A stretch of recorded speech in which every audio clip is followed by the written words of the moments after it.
গো একবার শুধু ডাকো দাদা।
দাদা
আমি মা হয়ে তোদের কেমন করে প্রসাদ তুলে দেব মা করি জানা তোমার শিরে রক্ত চন্দনা পায়ে দেখছি রক্ত জমা তোমাকে তাহলে বিরাট রাজা ভালোভাবে পূজা দিয়েছে মা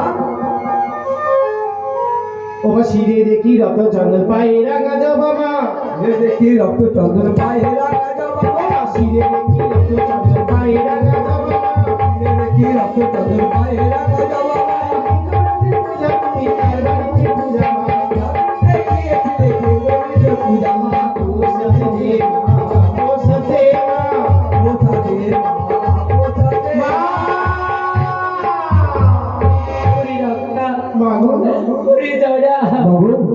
করে বিরাট আবার পূজা দিল বিরাট আবার পূজা দিল অতীতে বিরাট রাজা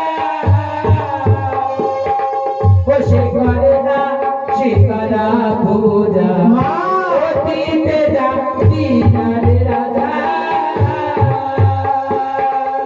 সে করে না শিকারা পূজা ও বিরাট আবার পূজা দিল না বিরাট আবার পূজা দিল না বলবো বিরাট তোমাকে পূজা দেয়নি পূজার বিনিময় কি দিস মা আমার মস্তকে করে চর্চা ঘাট তাই তোরা দেখছিস যে শিরে চন্দন ওই চন্দন নয় ও আমার রক্তের ধারা মা গো মা এই মুহূর্তে আমার আদেশ করে মা আমার হাতে শঙ্খ নিয়ে বিরাট গাছে রক্ত মাগো জরা আমি সেই রাজাকে ক্ষমা করে এসেছি। কুপুত্র চন্দ্র ভয় মা কখনো কু নয়, তাই তাকে ক্ষমা করে বলে এসেছি 7 দিনের মধ্যে যাব তার রাজ্য শ্মশান করতে। আমি বড় ক্লান্ত বাবা। মাগু, তবে আমি করছি তোমার পদসেবা, রাজা করবে তোমার চামর ব্যঞ্জন মা।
সন্তান তোমাকে ডাকিনি তোমার জরা, তুই কি আমার একটা সন্তান?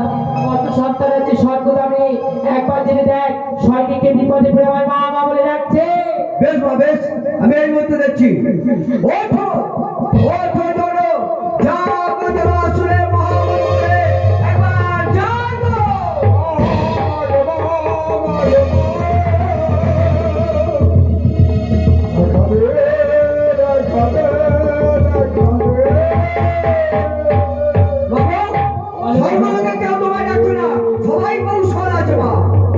স্বর্গদামে সবাই কৌশলে আছে, তাহলে দেখো তো বাবা এই ধরনীর বুকে। বেশ মা, আমি এক্ষুনি দেখছি। ওঠো ওঠো জাগো, যারা আসুরের মায়া মন্ত্র হতে উঠে জাগো। ওরে পাগল মেয়ে পাগল ছেলে, দিদে কাঁদে,